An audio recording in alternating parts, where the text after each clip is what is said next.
We'll start now. Hello everyone, welcome to the Lovin Show. Today we are joined by Magic Phil, one of the UAE's top children's magicians. Welcome.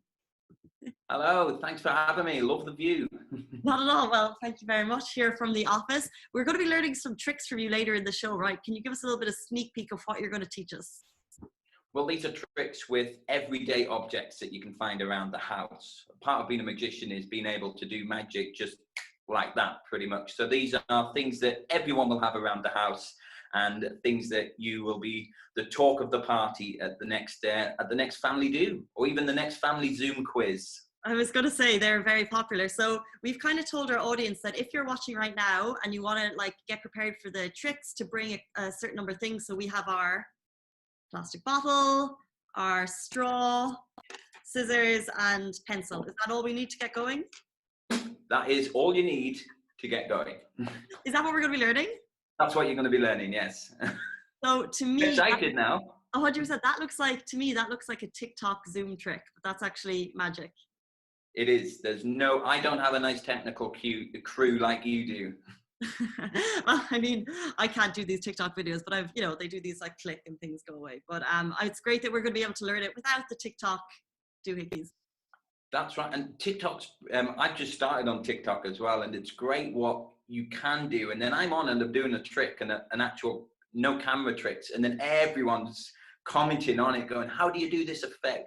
What's the camera trick on this? And you're like, it's not a camera trick, man. It's 100%. That must be so annoying, because obviously this is something that you've crafted for so long, and now people are just able to do it with video editing. Is that annoying? I've just started hashtagging no camera tricks, so it's kind of works, but people are still like, no, it's not. Tell us, where did you learn your craft, or when did you start learning magic? Well, many years ago, and this is a question I'm asked all the time. I was about 7 and a magician came to my birthday, and ever since he made that coin disappear behind my ear, I was absolutely mesmerized, and that's what I wanted to learn. I wanted to make other people feel like that. And a couple of years got on, and then my dad actually found a local magic circle, a bit like Hogwarts as such, where you go to practice your craft just without the broomstick flying. And it was great. We would meet up every Saturday. It was like a 45-minute drive. Not for me, I was only 14. And yeah, it was great. With other young magicians, practice our tricks and all that kind of stuff. And it was great to learn new skills, learn new stuff. 100%. And I really enjoyed it.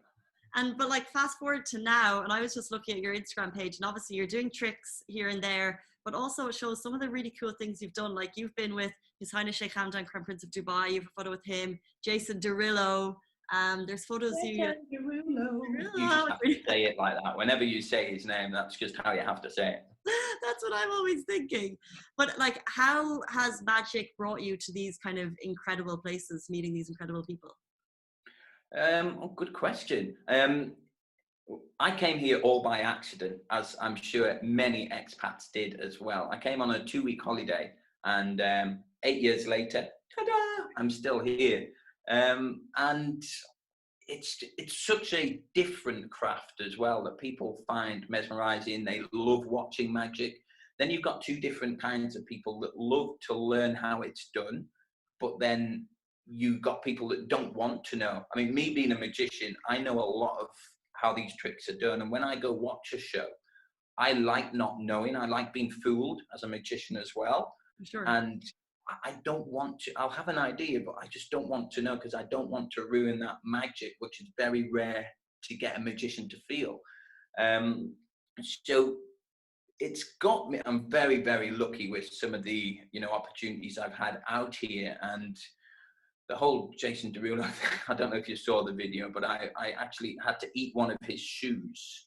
There is a video. It was for the Nickelodeon Kids' Choice. As you do, yes. Not a lot of people can say that. And I had to, it was part of the Nickelodeon Kids' Choice Awards. And one of his hats was filled with slime as well, which I wasn't meant to eat. And I did. And it was like cold broccoli, lumpy soup. Wasn't very good. But it was great. It was great fun, and you just get to meet so many different people and, you know, perform your act. And it's a good act that you can actually see people's reactions, like a singer or dancer. People are sat enjoying it and enjoying the music. But with magic, you've got that instant whoa, you know, and that's the addiction, really. That what keeps you going and keeps you wanting to do it. 100%. But has there ever been a moment where you haven't gotten that instant whoa because you've just known that you've been like, just didn't go as planned? Or have you ever been in a stage moment where, like, do you turn it around, or do you just like let your audience know today not so much magic? There's always, and even if you watch a magician, there will always be times that things go wrong, but we have about 3 different routes out. So you may have watched a trick and it might have gone wrong twice to the magician, but to you, it's turned around and become a much better trick. Wow. And you just will never know unless if it's gone completely wrong and they've just packed up and went like that. That's it. I'm out. One very funny story that I like telling is my brother. I used to do a double act with my brother in the UK. And there was one trick where I put my head in a box and had to spin my neck 360 degrees. Mm-hmm. And me having a nice big pointy nose got stuck in the box. So as it spun round, my nose started bleeding. And it was so well timed to music that didn't have time to take it off. So I just randomly walked off stage, shoved some tissues up my nose, came back on and continued the whole trick. And it actually made it a lot more funnier. And people thought it was part of the act. So things go wrong, but you just think fast on your feet, I guess. Well, that's obviously, I guess, part of the skill is just being able to turn it around that quickly. And that's probably why everyone's not in your position. That's it. But as well as being a magician, and before we get to the tricks, what I think is something is really, really cool is that you're actually the author of 2 kids' books. That's so fantastic. And again, this was all by, you know, accident. And this is a big message that I try to get out there. It's just, if you never feel as though you can't do it, that's wrong, because you can. I never thought I would be, you know, a published author. And I actually had my first book. It was scribbled down like 6 years ago. And until I came back to it and actually got it illustrated and got stuff ready for it, it was published. And I was touring the schools and got the book out there, sold copies, did meet and greets, and it was absolutely great. And that's what led me to my second book. And they all have powerful messages as well for children. The second one, which is The Camel That Loves Red, it's all about a little camel that gets bullied. He doesn't belong in London, so a pigeon bullies him and meets so many different characters. And I've actually got one of the characters here, actually. This is one of my favorite and one of the kids' favorites. It's Stinky Ratty, and he likes it. No, stop smelling her, she's nice, okay? And so Stinky Ratty. Stop it. Right, look, I know you like your moment, okay? Just be nice, be good. And Stinky Ratty's a big part of the story, aren't you? He loves the story. Yes, you do. He loves the story, and you know, it was great to be able to launch it at the Emirates Literature Festival as well earlier this year. Yeah, it just came at such a tricky time, I can imagine, because obviously that came right before COVID, right? So have you been able to launch it as much as you wanted? Well, I had a whole school tour planned. Yeah. And like I did with the previous book, I did a full tour of the schools. It was 6 weeks going out, presenting the book, doing the characters of the books, a couple of songs and meet and greets, all the children, signing many, many books. And yeah, I did one show. And then it was after that night, that was the start of the tour. And that's when all the news came out. That's when the schools announced, right, we're closing. So it was a bit of because you get so excited to do these tours and get ready and go out. And it was that first one, and you go back home and you're finding ways that you can change it, ways that you can get ready to go on. But it was that night that it all got announced that, you know, we've stopped, schools are closed. So it was a bit of a shame, but it's given me a chance to, you know, get ready, and I'm ready. As soon as they open, we're ready, and we'll be back out there on the road, back out on tour with my friends Stinky Ratty, Grumpy Granny, the camel, and Pedro the posh old pigeon, and I can't wait. And what's cool is obviously you're doing magic tricks on your Instagram, which we're going to learn now, but also just in case anyone wants to buy the second book, how can they do that? It is available online, or if you do just check out my Instagram, we can arrange for delivery. And I do live readings as well on Zoom, so you can actually have a live read along. So That's so they nice. get the book, they get their book delivered to their door, Mhm. and they get to come on an interactive Zoom chat with me. We read the book together, we meet all the characters, and just have a nice laugh. But it is available at Booktopia in Festival City in the bookshop. And that's such a fun way to do it with the live readings. That's great. Okay, so we're learning magic tricks today on the Lovin Show with Magic Phil. I'm so excited. What are we learning? And let's get started. Okay, I'll teach you this one first. This can be done with a straw or a pencil. This is the vanishing and reappearing straw. Now, this is great. This is what I say to the children. It's great when you're at school and you just sat there with a pencil and you've got someone looking at you and having a little giggle like you do, like I used to do, and you can just sit there and make the pencil disappear like this. Without dropping it, because you can't edit that on your TikTok later. And then you just bring it back like this. Amazing. Now, pretty simple. And yes, you're amazed, but when you find out, you're going to be, oh, is that it?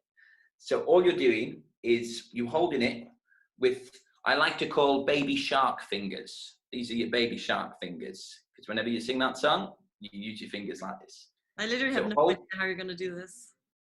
Now this is the magic finger. This one here. Okay. Because all you're doing is you're bending the straw back. So it's like this. Gotcha. And it's hiding down your arm. Then you move forward on the bend. It just gives that extra bit of effect. So amazing, like this. Once you've done it, once you've practiced, you'll find your angles right, and you'll notice it is better on camera, but it looks great up in real life as well. Then to bring it back, you bring this hand across, and then without the hand, you're just doing this, and then you go like this. What you don't want to happen is you don't want to get too close, because this might happen, and you might lose it up your nose. But we'll not teach you that one. I was going to say, but I can nearly see how that happened, because you just go up and then... Again, same, like this, and then bring it out. And that's all it is. You're just hiding the straw. This one's a little bit too big. And then once you've learned something, you can just practice loads of things. Like you could push it into your hand like this, and then bring it out the other side like this. You can do loads of different... I've just chopped mine to make it more hiding friendly. So, and nice and fast like this. And with the straw as well, you've got that ability to bend it, so it gives it that cleaner finish when you flick it like this. Same with pencil. Okay. So you're telling me all of the coin tricks that I've seen in my life, they're all kind of hiding behind the hand illusion tricks. Nice try. There's tricks of the trade, right? They are. I mean, it's all sleight of hand. It's all a big skill. It's all, but it's very impressive when you see the finished results. And this is, again, just a super easy one that I teach all the children, and they love it. I feel like the kids will probably get this faster than me. And it's good on camera as well, because you can practice and you can check your angles on the camera as well, because that's something else that's very important, the angle that you're performing at. And you'll definitely be trying this next time you have a Zoom chat. And a quick tip as well is use a pencil or a straw that's not the same color as your shirt, because then it disappears before you're even holding it, really. That's why I thought I was doing well with the black one. I was like, this is perfect. I couldn't even see it. I thought, you're even holding one. It's disappeared before we've even started. I was thinking about this before we even started. That's how. But I'm sure my inaptitude at this will give other people kind of if you're watching, guys, please join in. Send us your videos, maybe tag Magic Phil and Lovin Dubai. If you guys would be great. That would be so much fun. We'd love to see them. Or you could do it like that. Or... Ta-da! Okay. We have one final trick, I believe, for today. Yes, this one of my favorites, and one that has made people go, what? Now, all you need your plastic bottle. In fact, we're gonna put the lid on as well, like this. Is this okay, this plastic? Yes, that's perfect. That's fine. Now, you take a pencil. I was going to use a straw, but my straw is a little bit too big for the bottle. So you just make sure that the pencil is big enough to go in the bottle, because when you go 1, 2, 3, the pencil goes all the way through the bottle like that, and then take the lid off, and then it comes out like that. Can I see the lid? You're like, what? Surely is there something in the lid, or how does this work? Magic. 1, 2, 3. Now for this one, you do actually have to do a bit of preparation, and this is why I asked for scissors. So after the video, you just cut off. Now it's not exactly half, but you cut off about 1/4 of the lid. Now when you show people the lid, you hold it like this, and no one will think. They'll just say, okay, there's the lid. So I was looking for a hole in the center. And the thing is, with this, if there was a hole in the center, you're more likely to see it. This is why we make it less than half. So you can even hold it at such an angle like this that they can see most of the lid. Yeah, exactly. And then it's just all in the acting then. So it's 1, 2, 3. Let them hear that as well, so it feels that solidness. 1, 2, 3, and then if you just cover the hole with your finger, you can actually show both sides of the bottle like this, and it looks pretty cool. And then to get it out, just make sure you unscrew it, show the lid again, take out the pencil. Amazing. How much of your skill is part acting versus actual tricks, do you think? A lot of it is, you've got to act it yourself as well. You've got to be just as impressed, and you've got to be that confident, which that's what sells the trick as well. I mean, if I just did that half-heartedly, you wouldn't be as impressed as the whole, it's like, this is not happening, and then so confidently, and it's all a performance, it's and it's great. It's good that you can act a bit and play around with it as well, and do it sometimes. The way I do my act, and the way that when I do my live show, is very much Tommy Cooper style. I'm very sort of, things go wrong, but the end result is a lot bigger than what the original trick would have been. Nice. And it's just so fun. It's such a fun act to do. I've done it many times when I've traveled. I've just sat there and I've done just such a simple trick, and people are so confused because you're not there to be a magician.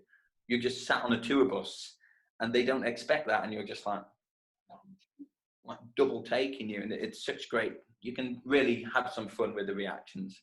Amazing. Is there any other, you mentioned Tommy Cooper, is there any other magicians that you look up to, or his career that you'd like to emulate? I absolutely love Penn and Teller. Penn and Teller are two of my favorite magicians.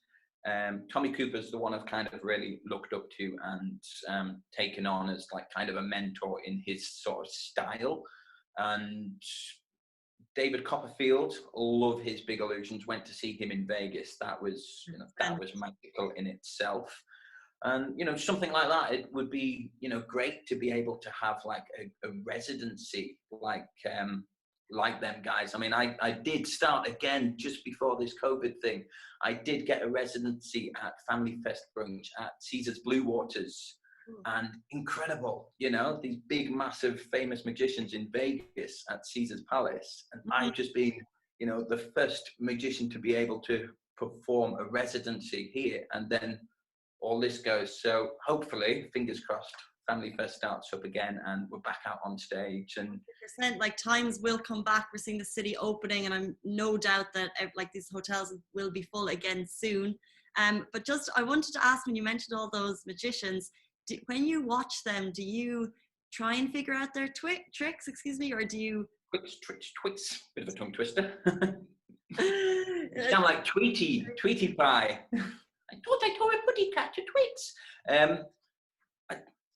I don't. I sit and watch it, and I really enjoy it. And you do see the tricks, some that you will know, and you go, "Oh, I love this trick." But you watch it for the performance. If you know the trick, then you watch like the way and the style that they do it more than trying to figure out the trick.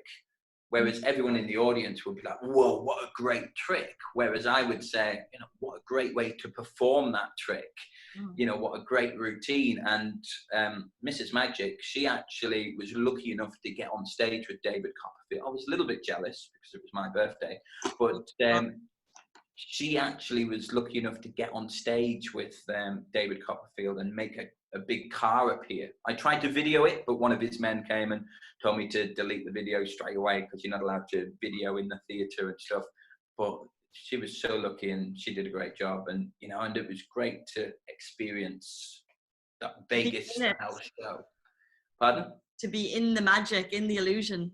It was, yeah, and she loved it. I mean, every day for her is watching a magic show, me bugging her, and if she's not entertained, I'm entertaining the cats, and they're never interested. So for her to actually be on stage with David Copperfield, that was magical for her as well. That's incredible. Well, that was magical, and this show was a little bit magical. For the first time ever, we had a magician. I will say, guys, if you're planning to do the vanishing pencil or straw trick, the second, use a stronger scissors, because this is not aiding my bottle cap. But what a fun way to keep the kids entertained this summer, 100%. I know, right? Yeah.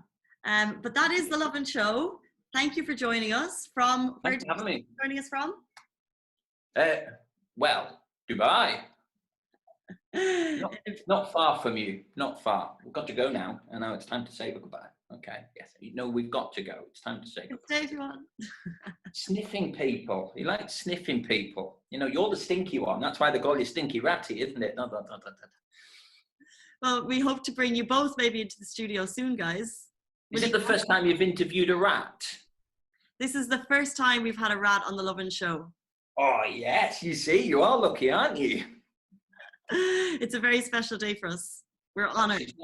She's not interested in your flexibility. She's really not. Stop it. See, he gets a moment and he just really wants to show off. Stop it. Just really wants to show off. I have a little dog at home, and he's reminded me because he's just like looking for, he's like, hi. He likes you. He's having a right sniff. She's all the way over in JLT. You like JLT, don't you? There's a restaurant he doesn't really like because they make ratatouille, and he thinks it's made with all his friends, but it doesn't actually have rats in it. It doesn't. No, it doesn't. It doesn't. But he likes the other restaurants in JLT. He's fine. He's fine with those. He loves the other restaurants, don't you? You do. So you might see us in one of the restaurants one day. Okay. Well, we'll certainly keep an eye out. That's right. Keep an eye out. Yeah, you know where your eyes are, don't you? Okay. Well, cheers. Thank you so much, Magic Phil. We loved having you on the show, and we'll talk to you soon. Bye-bye. Bye-bye. Go now. You can go now.